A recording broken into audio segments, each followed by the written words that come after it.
Welcome to Impact Makers Radio, featuring industry thought leaders sharing problem-solving insights to help grow your business and live the life you love. And here's your host, Stewart Andrew Alexander. Hi, and welcome to another Let's Talk Retirement conversation. And on this segment of the show, I have investment advisor Mike Knehans, CEO of the RiseFore Investment Advisors firm from Ponte Vedra Beach in Florida. Now, Mike, who is considered to be somewhat of an authority in the area of wealth management, will be talking to you today about investment strategies for retirement. So, if you are one of the increasing numbers of people who are approaching retirement age, or maybe you are already in retirement and you're thinking about your options, you might want to just, take a break. Log out of Facebook, stop Twittering, Instagramming, or anything else you happen to be doing which may cause a distraction. And you might even want to grab a notepad and pen and get ready to take some notes as we listen in to what Mike has to share with us today. So, with that said, let's not keep him waiting a moment longer. Welcome to the show, Mike. Stewart, I want to thank you for having me on. It is a pleasure speaking with you, as well as your listeners this morning. You are so welcome, Mike. So let's just jump feet first in. We've got 15, 20 minutes or so with each other. Briefly, in your own words, describe the kinds of people who you serve and the various types of situations they find themselves in when they come to you for your help. Sure, Stewart. We work with folks from a variety of situations and also backgrounds. As you stated earlier, people that are entering retirement, maybe they're 10 or 15 years away from retirement, and those that are already in retirement. So our focus is investing specifically for retirement, and we serve a broad range of clients with that regard. And most of the folks that we work with have two common misunderstandings with regard to their investments before we begin to work together. The first thing is they don't really know how much they're paying in fees. There are a variety of costs associated with investing, some that are seen, but a lot that are unseen. And we want to make sure that the client understands what these costs are and how they're going to impact their ability to reach their long-term investment goals. We think that's very important. And secondly, they don't typically have a good gauge of how much risk they need to take in order to accomplish their objective. We see investors oftentimes making investment decisions based on past returns, for example, or we call that chasing returns, and not prudently making investment decisions based on, first of all, what their goals are, and then how much risk they need to take, as well as how much risk they're willing to accept in order to get where they want to go. Okay, Mike, thanks for sharing that. Now we have a good idea of who you help and the various types of situations your clients find themselves in. Before we go any further, it must be said that anything you share from this point on is not legal advice or legal assistance. It's purely for the purpose of disseminating information. Now, can we both agree on that then today, Mike? Absolutely. We always encourage people, everybody's situation individually is different, and we encourage them to seek advice out for their specific individual circumstance. Perfect. So, with that said, and for those people who are listening in and, they're approaching retirement age, thinking about their retirement options, what's the most common misconception they have around or surrounding the topic of investment strategies for retirement? Well, Stuart, that is an interesting question. You know, we live in a world now where we have all this access to information. And in our business, people have access to investment platforms through low-cost brokerage companies, as we all know. And this access, while it does a lot of good things, it provides a lot of much-needed transparency in the industry, it also, in my opinion, it gives investors this false sense of what their capabilities are. We kind of devolved in this world where everybody is an expert, where they have this do-it-yourself mentality. And while I think that's healthy in a lot of endeavors, it can have severe negative consequences when you're out there trying to do this on your own. there's a Dalbar study out there that measure the returns of equity investors, which is stock market investors. These are the folks that are putting money into their mutual funds through their 401k at work. These are folks that are investing in stocks on their own. And this 30-year study, it ended in 2013, so not too long ago, and it found that the average investor produced a return of 3.67% per year. And if we look at the S&P 500, which is the measurement of the 500 largest U.S. companies, and index that over that same time frame produced an average annual return of north of 11%. Okay. So if we put this in real terms, the average investor, if they would have invested $100,000, for example, 30 years ago, up through 2013, they would have ended up with just shy of $300,000. Now, if they would have had invested in an index, just a simple index that mirrors the S&P 500, and invested that same $100,000, and they fell asleep, they Rip Van Winkled, if you will, and they woke up 30 years later, they would have over $2.3 million of investable assets. So we see studies like this, and there's numerous of those out there, and I've seen that in my own personal experience, where we have this do-it-yourself mentality, and often to our own detriment. Okay, thanks for sharing that with us, Mike. Let me ask you this then. Based on what you just shared with us, and obviously keeping your client's confidentiality in mind, please share an example of how you have helped, or even how you would go about helping somebody who came to you with that misconception or that challenge you just described. And what kind of transformational results you were able to, or in general, would be able to gain for them. Well, we believe that trust is very important. Mm-hmm. So when we're meeting with a client and we're talking about what they're currently doing, one of the first things we want to do, which is sometimes a little bit different approach than other advisors take, is we want to not only know what they're currently doing, but we want to unwind the costs of what those investments are, because we want to strip those down so that the client understands exactly what they're paying in fees and how that's going to impact their long-term opportunity to reach their financial and retirement goals. And then once we've done that, we talk about what their goals are. And we put together a very simple basic strategy initially to say, what is it that you truly want to accomplish? And then from there, we determine how much risk is necessary for the client to get from point A to point B. So if I'll give you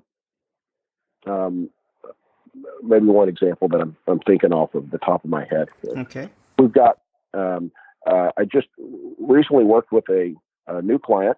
He's 50-ish, so we won't give away his age. Sure. He's a professional, so he's worked for several employers, and he had a variety of 401k accounts from those past employers. And we were able to look at his 401k accounts that were held at a variety of different locations. And the first thing we did is we uncovered that he was paying almost $7,500 a year in fees, and this is on a balance of around $380,000. So we were able to identify some severe costs that were detrimental to this client's ability to reach their goals. And then additionally, he was an aggressive investor, and he was comfortable doing so, but he was really investing much more aggressively than he needed to. So this particular client had 100% of his investments in the stock market. And while there's nothing inherently wrong with that, he only needed to have about 60% of his money invested in stock type or equity type investments to reach his retirement goals. So we were able to cut his fees in just about half, and we were able to reduce his risk by half as well. One of the things that we always say is we don't want to take 10 pounds worth of risk if 5 pounds will get us there. So that's one instance, one recent client that we worked with where we were able to not only first identify the cost of what they're doing, because that's very important, but also manage that risk and not take any more risk than is necessary to end up accomplishing the goal. And with that said, we see that folks take more risk than they need to. And I think we can lead back to that Dalbar study we were talking about, which it causes people to get on the wrong side of the investment path because they overshoot, and then they want to get out altogether when things aren't going well. So slow and steady is the recipe for success for investors. As a reminder, my guest today is investment advisor Mike Knehans, CEO of the RiseFore Investment Advisors firm from Ponte Vedra Beach in Florida. And he's here today talking about investment strategies for retirement. Now, with that in mind, Mike, and for those people who are listening right now and they are approaching retirement age, please share one common but unknown pitfall that they need to be aware of no matter what situation they find themselves in. Sure. Very simply, one of the greatest mistakes and pitfalls that we see investors making very simply is, and what we would advise them to do, it sounds simple, is we say don't pick the winners. So oftentimes investors, they'll look at their 401k or their investment statement and they'll see an investment that's done better than others. Maybe it's in a different asset class. And they'll have this tendency to want to pile more money in behind that. And we call that chasing returns. And they'll typically pick an investment based on its 3 and 5 year returns and oftentimes the Morningstar rating of this fund. Well, we want to look deeper into the investment than that. And that leads us back to that investment allocation and making sure the client is taking the right amount of risk to reach their retirement goals.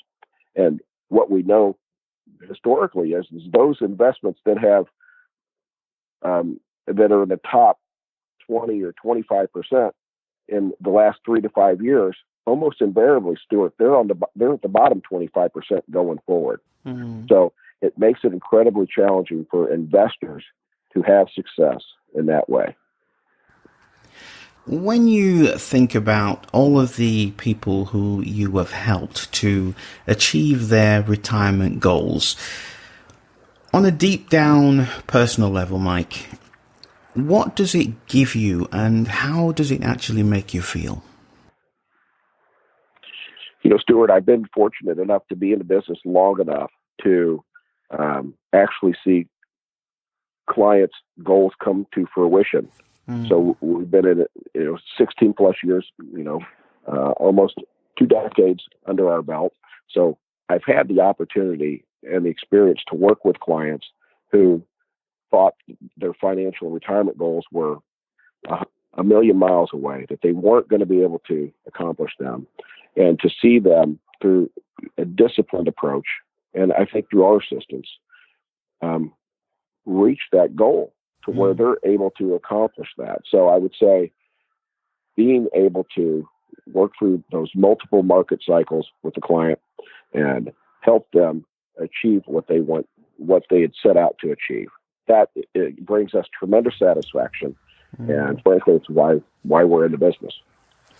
So you just alluded to 16 years of experience in the industry. Could you just expand on that for us a little then, Mike, and share a little bit about your backstory, your formal education, and especially your experience as it relates to the topic of, wealth management and retirement planning?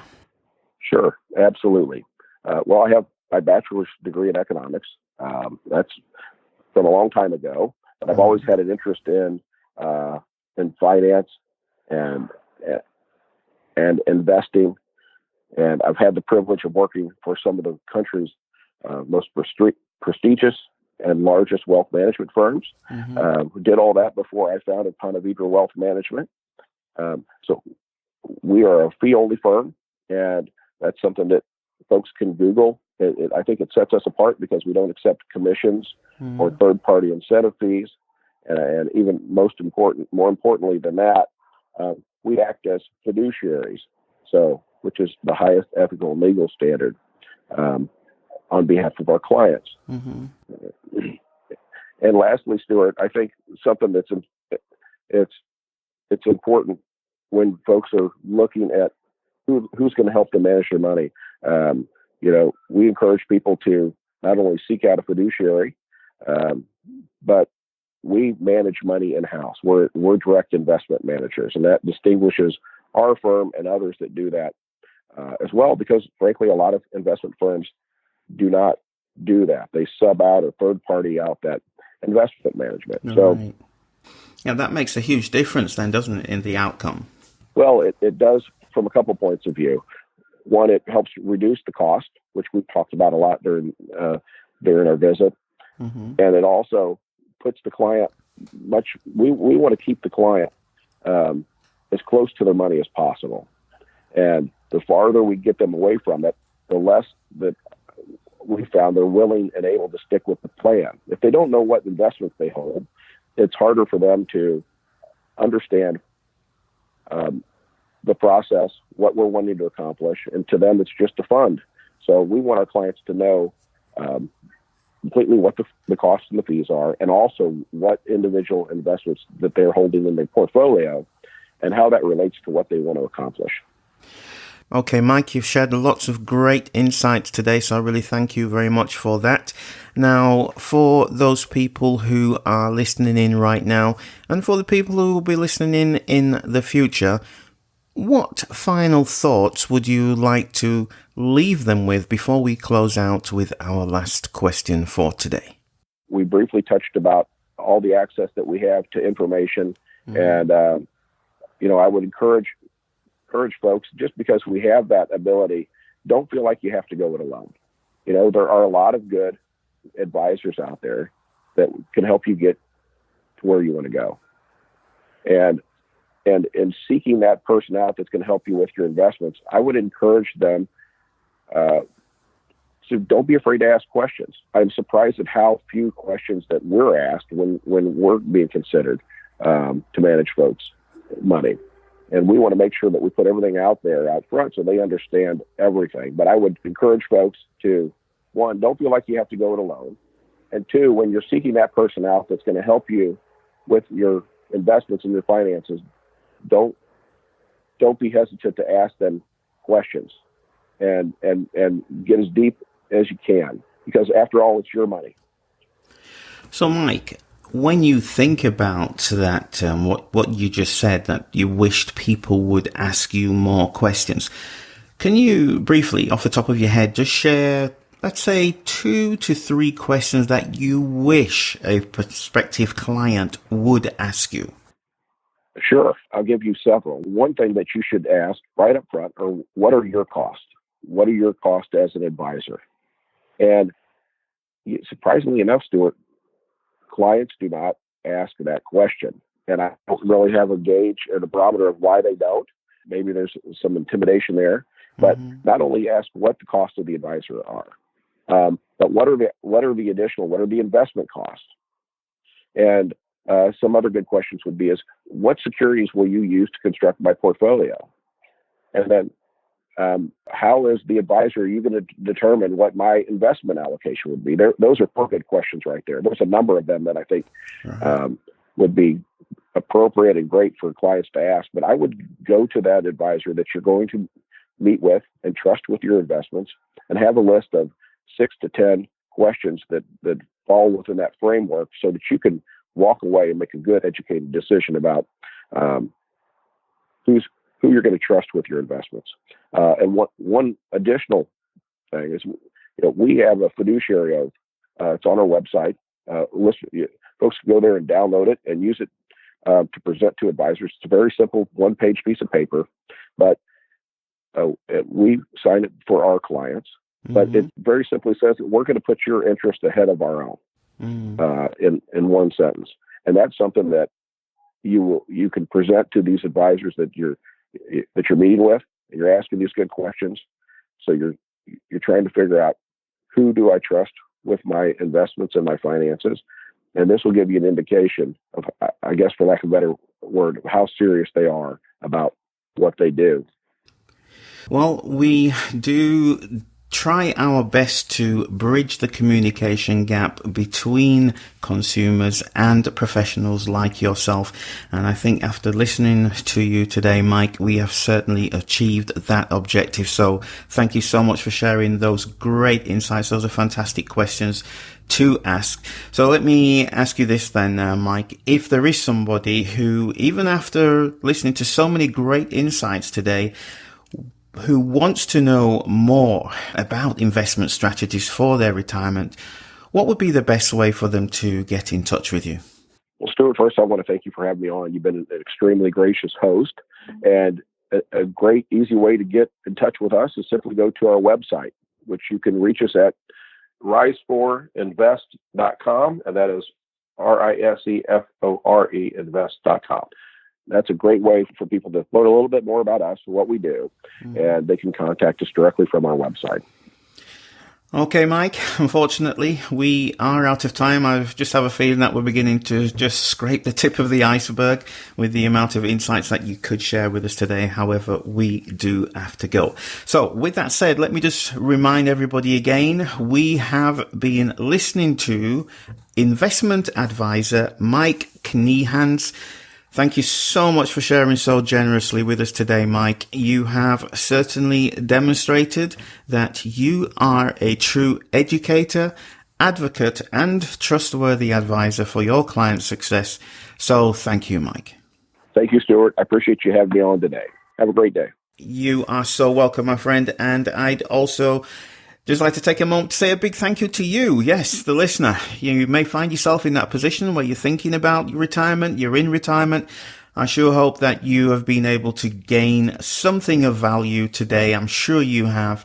So thank you for joining us on this very insightful and informative discussion with one of the top investment advisors in the Ponte Vedra, Florida area today. I'm sure my pronunciation of that wasn't correct, but you all know what I mean. It doesn't really matter. Again, his name is Mike Knehans. Make sure you do check him out. He has some great resources on his website that he's mentioned.